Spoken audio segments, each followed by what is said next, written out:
there's no place like home for the holidays. And no matter how far away you roam, if you pine for the sunshine of a friendly gaze, for the holidays you can.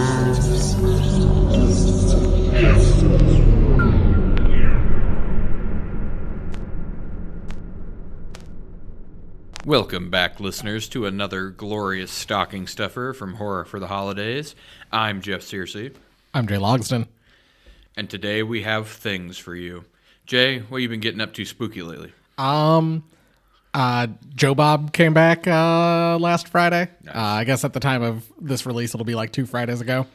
Phantom of the Opera was the first movie. Back to double features this year. Cool. Phantom of the Opera was back. Was the first movie. That one was solid. And then it was Dario Argento's Opera, which was one I haven't seen yet. And holy shit, what a beautiful movie. I'll have to check that episode out. Widely considered Dario Argento's last good movie or last great movie. I don't know. Biggest budget by far. And it's kind of Phantom of the Opera-y, with some great kills, some great Argento gore. It just beautifully shot. Just one of those, like, I just sat there and like kind of mouth agape. I'm just like, why is this so beautiful? Why are there so many shitty movies out there with like movies this beautiful exist? Like, I know, and get no recognition at all. yep. So yeah, I think that's the biggest thing I got up to. How about you? Nothing strictly spooky, although I think a lot of people probably would find Novocaine to be a body horror once you see what goes on in the movie. It does. The every time I see the trailer, the hand going into the frying oil, I'm like, ooh. Oh, that's tame compared to some of the stuff that happens later in it, Jay. We went to the early preview last Saturday, and it really solid movie. I think you would probably really enjoy it. Not strictly a horror movie, but like I said, if you're squeamish about seeing people get injured, then this is not the movie for you, probably. I do want to see I want to see Novocaine. I wanted to see Love Hurts. I thought that one looked like fun too. That does look like fun. Although it didn't really have a long run anywhere. No, it got pulled like after like a week or almost, it felt like. Because I was like, oh yeah, I'll go see that next weekend. Then I checked and it's like, oh, it's already gone. Yep. And on Vudu, that's never a good sign. And it's wild to me that like we had a couple weeks of like horror movie release, and then it's kind of dead right now until I think the end of the month. Yes. What is it? Sinners? Is that coming out at the end of the month? No, I think Sinners is a little later in the year. When's Old Lady in the Yard coming out, Jay? I think that's coming out kind of soon. But I want to say like March 26th. Something is coming out. Here I'm pulling up my movie app. Well, live on air. This is excellent content. I know the new Final Destination is coming in May, which is a lot sooner than I thought. I'm so ready for that. Death of the Unicorn. Yes, I do want to see that one. That looks interesting. And yep, and Lady in the Yard. Sorry, March 28th. Yeah, Woman in the Yard is also end of the month. Oh, I wanted to show you something, Jay, because of the way that they crop the movie posters on Google. When you search for movies coming out this year in the horror genre, the Scream logo is cut off and it just says Cream. I want to see Cream. I thought you might enjoy that. I would. Oh man, I really want to see Cream now. Of course, we've got another Saw coming this year. Yep. Starting to see some rumblings about that. Some kind of new Predator thing with Arnold rumored to be involved coming to Hulu this fall, supposedly. Also, disappointingly, Screamboat will not be anywhere near us as of right now for April 2nd release. I'm hoping it pops up a little bit closer to the middle of the month at the Cinemark things for tickets. No, I really want to see Screamboat. What was the Black Phone sequel apparently is coming out this year. I don't know if you saw that one originally. I've not seen Black Phone. I need to. I know I need to see that one. Also, Drop is April 11th. Oh, okay. Yeah, that one, Amber seemed interested in that one. That seems like it might be an interesting story. And then April 4th is that Finn Wolford Billy Brick. Oh, the One Hell of a Summer or whatever. the camp slasher. A movie where I went, well, I don't want to see that. I don't like Finn Wolford. But then I saw the trailer and I went, God damn it, I'm going to see this stupid movie, aren't I? God damn it, Finn Wolford. I don't like that guy, but God damn it. God damn it. Until Dawn, surprisingly for a video game adaptation, I don't know if you've seen the trailers. It looked interesting. It does look interesting. I don't know anything about those games. You got to survive until dawn, Jay. Okay. Like various crazy horror things happen to you, and you have to try to survive till dawn Okay. to escape the house. Okay. If not, you get reset back to the night before. Okay. Interesting. 28 years later, too. Yep. Yeah. Rumored that we're getting a new trailer for that fairly shortly. I think there's lots of stuff lined up for middle and into this year that we just haven't all gotten around to seeing yet. But yeah, those were a couple things where I was just like, here we were like January and February. It just felt like we had something kind of cool every week, and then it's just right now. Like I said, right now it just kind of feels like we're in a dead period, and I'm just like, well, I'll just watch what I can and wait for the end of March, early April movies. And yeah, movies go in these weird cycles, I've noticed, where it's like there's a whole bunch of stuff you want to see all at once, and then it's like a struggle to get all of it in or whatever with everything else in your schedule. And then when you're free and want to see a movie, there's like nothing to go see. Right, exactly. But yeah, that's all I got for spooky stuff, sadly. So I did rewatch Terminator 1 and 2, like I do pretty much every year. I also ordered something, Jay, something that must be experienced by both of us, I think, all right, for a special series. They have remastered Blu-ray collection of the Wishmaster movies, 1 through 4. We will have to figure out how to do them. That's the thing. I don't know how we're gonna manage it, but yeah, we've got to figure out how to do like some other like you and I think have joked about like the Boys of Summer, yes, where we do like camp movies or something like that. But like, there's so much stuff that's just like not kind of covered in our remit, and we can't really make an exact 1-to-1. But I'm sure we could figure something out to maybe do something else at some point, like a special series, limited series. Yeah. Now every once in a while, there's like something I'm like, oh, that'd be fun to talk about for the podcast, but I don't know. Yeah. But yeah, we'll figure it out at some point. We'll branch out, unless, of course, our number one fan, Spencer's like, no, if you talk about anything other than a holiday horror movie, I'll stop listening forever. Yep. And can't have that. Oh, and I am working on a Iowa-themed horror story for Spencer, since he requested that. All right, yeah, we'll have to get on that. We'll have to do. I wanted to mention something. I'm not sure if Mike Lombardo or Matt Dupay would be interested, but I was thinking about trying to put together a horror anthology to release alongside the Spooktacular this year, with maybe some contributions from some people in our podcast circles. Yeah, we might be able to figure something out for that. I've got 3 stories planned. My sister has a couple she's going to contribute. Yeah, we'll figure something out. I think we can maybe look into that. We'll ebook it up. But yeah, otherwise, like I said, Joe Bob was kind of the big thing I was looking forward to this month until the end of the month. Going on spring break soon, so that'll be its own horror story. 3 kids in Branson, Missouri. Oh God. I've heard Branson is fun. You'll have to let me know how that is. I was thinking about trying to do a trip down there for the Polar Express around Christmas time. Yeah, I'll let you know. Most of my memories are clouded by going when I was a child and being bored out of my mind. So we'll see how it goes this time. All right, Jay, you ready for an ultimate horror expert quiz? Sure, why not? Let's do it. The Chinese Communist Party's certified AI DeepSeek, Jay, oh no, has come up with the hardest 15-question horror quiz. It's gonna be fake shit again, isn't it? No, Jay. I want it to be. Are you a true connoisseur of the macabre, Jay? Test your knowledge of horror's darkest corners with these chillingly specific questions. No jump scares here. Dr. Elsbeth Cramden. Pure dread. That's right, Jay. And I'm the Yule Hag, and I'll be presenting the quiz. We're not doing that the entire time. Oh, we should figure that out at some point, though. We need to do an Elsbeth Cramden Yule Hag episode. Yes, we need to do the fake show that DeepSeek came up for us, definitely. Okay, Jay. Round 1. Classic horror literature.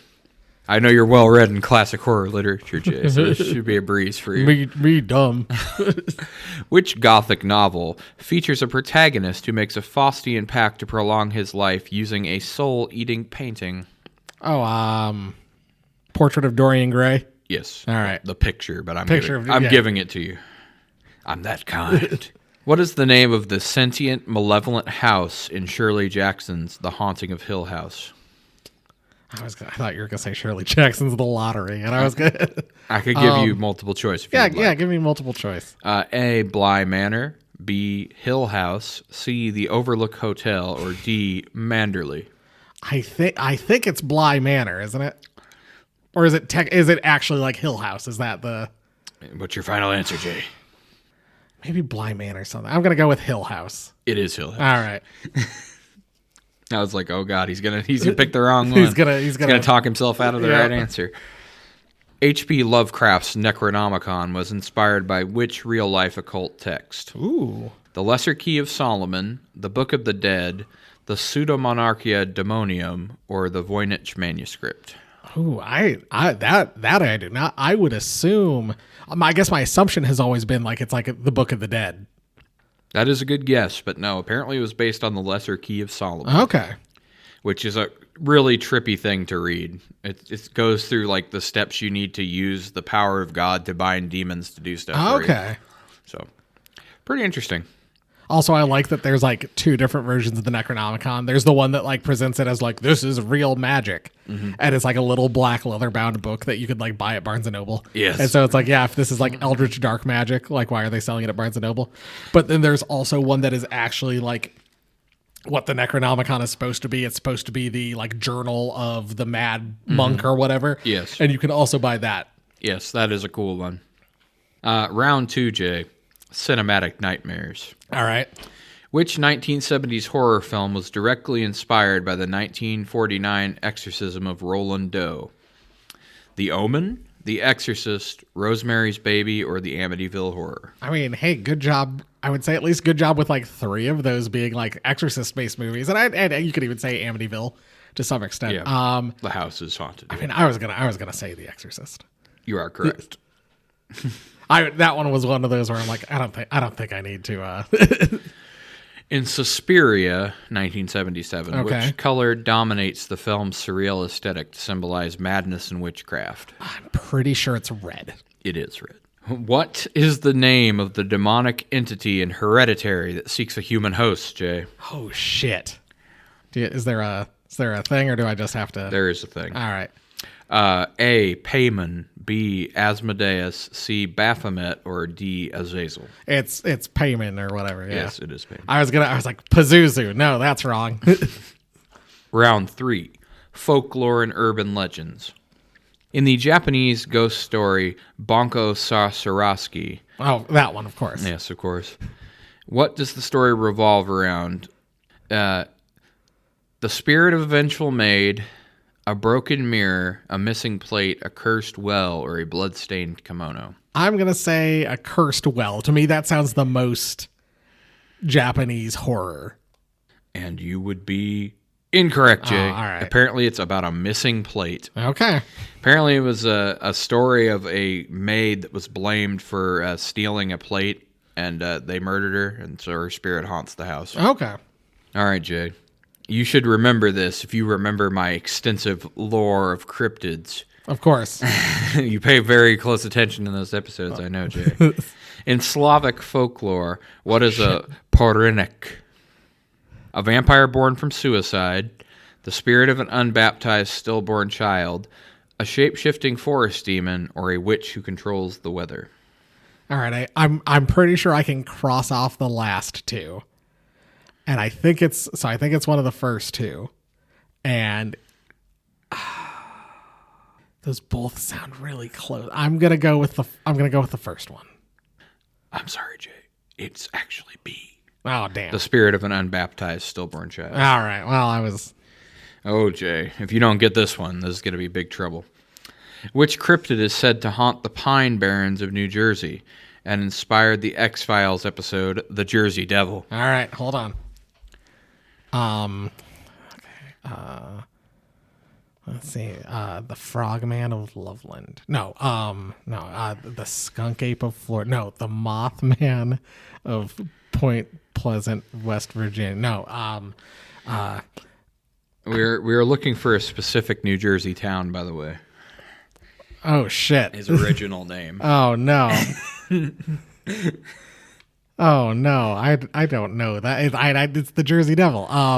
Hold on. Well, here I'll give you the hints. The Beast of Bray Road. The Mothman, the Okay. Dover Demon, Okay. the Flatwoods Monster, or the Leeds Devil.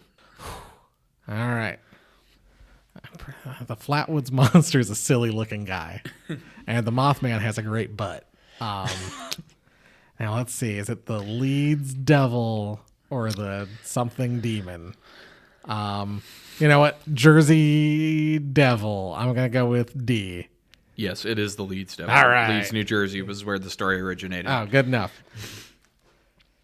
Jay was super confident throwing out names there, and then he realized he had to pick the right town. Modern horror deep cuts, Jay. In the Magnus Archives podcast, what is the name of the fear entity associated with being watched and hunted? Dave. The Beholding, the Hunt, the Slaughter, or the Lonely? Let's go. Let's go with the Hunt. I don't know. You're correct. Oh, hey, It is the Hunt. this podcast that I've never listened to. I have not heard of it, but if it's really about weird horror stuff, it might be worth checking out. I think I've heard people mention the Magnus Archives. Which 2020 horror video game features a protagonist named Marianne who must sever ties with 4 eldritch gods? Amnesia Rebirth, The Medium, Mondon, or Visage? I have no fun. As someone who just bought a PlayStation 5 last year and has been playing remakes of games from the 2000s and before. It was. I do remember this being a fairly popular game at the time. What was the first thing you said? Amnesia Rebirth. I think Amnesia. It was The Medium. Okay. You can pick it up on sale on Steam or something like that, or on the PlayStation Store. It'd be worth playing through. All right. What is the term for the subgenre of horror that combines body horror with technology, exemplified by Tetsuo the Iron Man? Oh yeah, like Tetsuo or what was that movie where the lady fucks the car? What one was that? What was that one called? It was French. I don't know. Le Car.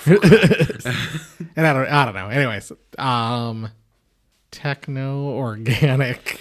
We got biopunk, we got cyber horror, mechanophobia, or technogothic. What was the first one? Biopunk. Let's go with that one. Apparently it's cyber horror, Okay. which I would have thought technogothic or biopunk myself. Yeah, especially when you think like splatterpunk horror. Like, All right, Jay. These are the final boss questions. all right. In Thomas Ligotti's The Conspiracy Against the Human Race, which philosophical concept does he argue underpins all horror? Nihilism, existentialism, absurdism, or pessimism? I don't let's go with pessimism. You are correct, All sir. right. You can never go wrong by going with pessimism, especially not now. You might know this one, Jay, since you are such a fan of foreign cinema. Which obscure 1972 Italian film features a family of cannibals and inspired the cannibal boom of exploitation cinema? Oh shit! I think I do know this, and We have Cannibal Holocaust, The Mountain of the Cannibal God, Man from Deep River, or Zombie Holocaust. I think it's the Cannibal God one. I think I think it's that one. Apparently it is Man from Deep River, Okay. which I am not, but I know your mom was into languages and foreign movies, but I have not seen a lot of foreign cinema other than some of the stuff we watch for this show. I would recommend looping back to stuff we've mentioned previous on the podcast. Argento movies. I think they're a lot of Italian horror in general. A lot of all the stuff I've seen is great, but I love like I've said, Deep Red opera was beautiful. Stuff like that. I'll have to check that out for sure. Suspiria, literally mentioned in this quiz.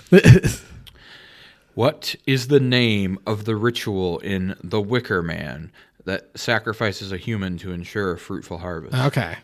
We have the Burning Times, the May Queen Ceremony, the Summer Isle Offering, or the Day of the Dead. I know it's not. Yeah, so you cross out that last Yeah, one. no, it's not the last one. And I'm pretty sure it's not the first one. I'm pretty sure. It's been a long time since I've seen Wicker Man. All right, it's Lord Summer Isle, but I don't know. I feel like it's the May Queen, because that's kind of like the whole point of the movie. I'm going to go with that. It is the Summer Isle Offering. Okay, shit. Damn, Jay, you were almost a seasoned survivor, but now you've been pushed down to a haunted novice. Yeah, that's me. Real novice A over here. haunted novice. Hey, at least that quiz was better than Yes, well, this one I did not prompt to death to try to make up impossible. I was like, make this quiz impossible, and then it pulled up a bunch of horror trivia I knew you would get. So I was like, no, make it actually impossible. and then it's things that aren't real. Do you want me to make up the answers? Yes. Make it actual impossible questions based on Christmas horror. Things with I don't know what was. No, I mean that quote Spencer, that comment Spencer left on the on that episode on the YouTube video that these are all movies that need to be made. I completely agree. All of those are great. If any of those get made, Jay, the anti-clause needs to be a thing. The anti-clause, the death mistletoe or whatever. Oh my god. The forbidden present. Oh my god. So many good things. Oh man. And of course, we can never forget the Yule Hag, Jay. The Yule Hag and Elsbeth Cramvin. That we gotta sit down and hash out like a script for that. Yeah, we'll see if we These stocking stuffers. we'll see what we can get done for that. Otherwise, get in touch with us on social media, horrorfortheholidays@gmail.com. Wait, no, at horror4holidays. We are horror the number 4 holidays. Send us an email, horrorfortheholidays@gmail.com. Let us know your thoughts on anything we discussed in this, thoughts for other stocking stuffers, things we could do for that. Just that kind of thing in general. Indeed. How long have we been going, Jay? Do we still have a little bit of time? Yeah, we could probably squeeze something else in if you got something. I wanted to talk to you about. Oh, it's the talk. All right, we gotta talk. We gotta talk about something here, Jay. So, are you familiar with the site Ranker? Yeah. Have you seen some of the rankings on Ranker, Jay? Yeah, they're fucking awful. I thought maybe we could go through what people consider the best horror movies and have a little talk about this and whether we should upvote or downvote some of these. All right, yeah, let's do that. So you want to go overall horror, or do you want to narrow it down a little bit more? Yeah, let's you know what? Let's start with overall horror, and then we can. Okay, yeah. If we have fun with this, maybe we can. So this is the best horror movies of all time. All right. Number 1 is The Exorcist. You know what? I agree. And I gotta say, that is a decent pick. I don't know if that would be my pick, but as overall, I would say that you could make an argument for The Exorcist. I was prepared to immediately hate whatever the number 1 choice was, and I'm like, no, I like The Exorcist. You're gonna hate number 2. All right. Silence of the Lambs. Boo. Yeah. Silence of the Lambs is not a real horror movie. I'm sorry. Like You could consider it a horror movie, but it's a cop thriller drama type movie.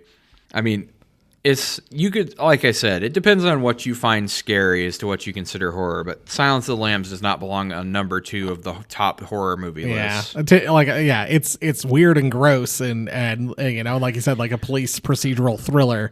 But yeah, I don't necessarily consider it a horror movie. I think there's horrifying things in it, but there's definitely some horror movies that should be up in the top 10 other than that. So I'm going to say vote down based on that. They have number 3 as The Shining. Yeah. I'm not that big of a Shining fan, Me really. neither. And I don't find it all that scary for most of the movie.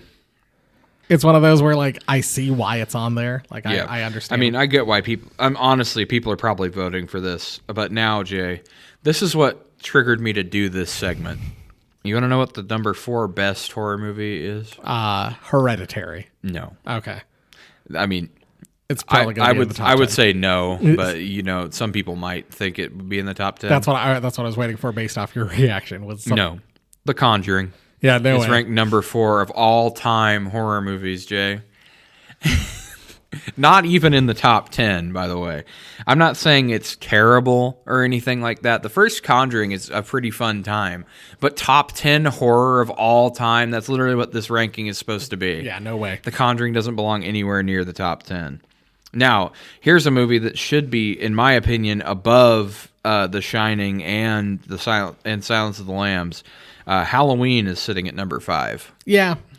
I agree with you on that. And Halloween certainly deserves to be on this list.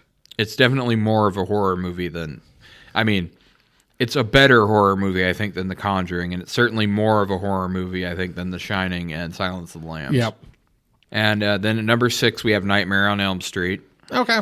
I'd see that. I could take or leave it sitting there. That's respectable. Yep.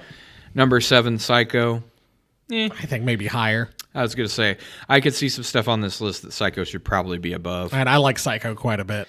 And all the way down here at number 8, Jay, we have Conjuring at number 4. We have Alien at number 8. Yeah, that's bullshit. Alien should be like number 2.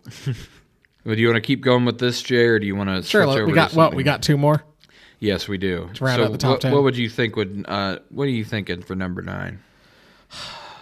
Okay, so based off of what, that's the thing. I'm waiting for like a Midsommar, a It Follows, a something that's like from the last, like from the elevated horror, quote unquote. Oh, you're gonna like it, Jay. Era. Oh, it's something I like, or it's something I'm not gonna like because I'm gonna dislike. You're gonna hate it, but Okay. you're gonna like it and hate it. All right, yeah, lay it on me. It 2017. Oh yeah, I hate that. It does not. Even the original It does not belong in a top 10 horror list, but It 2017 does not belong anywhere. I don't think it would be in a top 25 list of my movies. I don't know how people can watch those movies. No, there's creepy shit in them and there's creepy shit around them, but how you can be scared with the amount of just awful looking CGI in those movies is baffling to me. Popping corn, Jay. The fucking clarinet lady or whatever in the kid's dad's Yes. rectory, and that's not, she's not like, it's literally a CGI, like it's a bunch of pixels on a screen, like that's not scary, it's a jump scare, like. And of course, Jay, rounding out the top 10, we have Jaws, which is of course worse than It 2017. Yeah, that's bullshit too. Like, what, based off of what we have here? I think a better thing to do, based off that top 10. I don't know. The worst thing probably It 2017. That'd be 10th. Yes, if we had to rearrange it, I would say probably It 2017, then The Conjuring. Yep. Then probably Nightmare. Yeah, Nightmare on Elm Street, I would say, and then probably Halloween, maybe Psycho. I'd say see, that's the thing. I think I'd put The Shining a little further down. Yeah. Silence of the Lambs a little further down. Oh, so yeah, Silence of the Lambs. No, you know what? We should probably put Silence of the Lambs between, I'm thinking, Nightmare on Elm Street and Halloween. Okay. And then, yeah, probably right after that, The Shining. Okay. So And then it would be what? Alien, Jaws, Psycho, and The Exorcist. The Exorcist for the top 4. Oh boy. I would say if we were rearranging these, probably Jaws, then oh man, this is Psycho. Man, those 4 are all tough to put in order. I know. Like from a personal standpoint, I think you and I would both put Alien number 1 out of those 4. That's definitely my favorite of those. Yeah. And so like if we put that there, so then it's kind of like, what's better, Psycho or The Exorcist? And like, Psycho's pretty great, and The Exorcist's pretty great. I think I would do Psycho, and I think I'd do Psycho number 2 and Exorcist number 3. I could live with that. And I think any of those top 4 could honestly be the number 1. Like it is splitting hairs to kind of get to that rating. I agree. No, all solid movies. All could be a number 1, depending on your taste. Like I think that might be the better way to attack these. Like list what they have the top 10 as, and then what we would put. Like if this was almost a blind ranking and these were just the 10 things that popped up. Yeah, that might be fun to do for the next one. I'll give you the top 10 movies and we'll put them in the order we think they should go in, and then I'll tell you the order they're actually in. Okay. But I just wanted to make a quick note. So they have one movies that were too scary to finish watching. You want to know what number 1 is? With 36,000 votes, by the way. It's going to be something stupid, isn't it? The Conjuring. Yes. It's our old friend, The Conjuring, Jay. I don't know what the fuck people have going with The Conjuring, but well, at least it wasn't Insidious. And that's the thing. Like that first movie's solid. It's solid. But it like Number one. as you watch it more and more, I'm pretty sure it gets less scary because that's just what happens with watching horror movies. But two, the fact that like you think that movie's terrifying, there's a whole franchise of just diminishing returns after that point. I remember seeing like when I first heard about The Conjuring, I remember seeing the hide and seek. Yes. And thought that was creepy as shit. I thought was. And like I remember like sitting in the theater and like the like stop messing with my feet, like that terrifying. And and some of that shit. But then once again, like once you kind of see the monster, it kind of ruins the whole movie and the rest of it just kind of falls apart. Like doesn't fall apart story-wise, but it ceases to be scary after that point. It's very not scary. And then, of course, I think we've heard your famous story about when you went to see The Conjuring 2. Yeah, my not only did my now wife punch me in the arm for laughing, but yeah, I was cackling like a maniac when the frickin' shadow goes across the wall, wraps its spindly fingers around the frame, and then pushes the lady. Just runs at her. Like, why is it? People talk about that scene like it's one of the scariest things they've ever seen. I'm like, it looks so dumb. It looks so dumb and silly. I don't know if that one or the or in the first Annabelle movie where she sees the little girl across the hall and then the door starts to shut and then the grown woman bursts through and attacks her. I don't know which of those scenes is sillier. I think the Conjuring 2 one is sillier. I was going to say, I think The Nun is definitely sillier. But they're both just so stupid. Like, I still can't get over the fact that in the Nun movies, they defeat the nun the exact same way both times. They just got to they just need to keep more blood of Christ with them at all times so they can spit in her face. Exactly. Man, the third one's going to roll around. She's going to get defeated the same way again. Valak's going to get defeated the same way again. Turn to the camera and be like, it's a living. If they did that, I would be amazed. Back in. Yes. I got to stop falling for this, Valak says. All right, Jay. Well, we better wrap up because we only have 7 minutes left in our room at the King George III Library. Yeah. Anyway, social media at horror4holidays, horror the number 4 holidays. Send us an email, horrorfortheholidays@gmail.com. YouTube stuff. YouTube.com/horrorfortheholidays. Hit the subscribe bell. Give us a thumbs up. Leave us a comment. And Spencer, the thing in the field, will be revealed next episode. Ooh. So stay tuned for that. The next stocking stuffer, I assume. No, Jay, the next main episode, I'm reading my story. Fuck it. All right, let's do it. And then podcatcher of choice, subscribe, tell a friend, all those things about podcasts. 5-star the podcast, even if you hate it. Yep, 5-star review, even if you hate it. Tell us how bad this show is. We don't fucking care. We're going to keep on doing it. Yeah, we're going to keep... We haven't stopped yet. No. We recently got a thing from our podcatcher host thing, Buzzsprout, Jay, that said, congratulations on your 100th upload. So we've been doing it for 100 episodes. We're not stopping. Oh, shit. I feel like we have more than that. I know, right? Man, all right, shit. What was the other thing? There was one other thing. Next episode. I don't know which one we're doing yet. I'm going to let Jeff decide between one of the April Fool's movies that he mentioned on the last April Fool's episode. Oh, my God. So stay tuned for that, and we'll figure that out. Thanks for listening. Goodbye. Bye.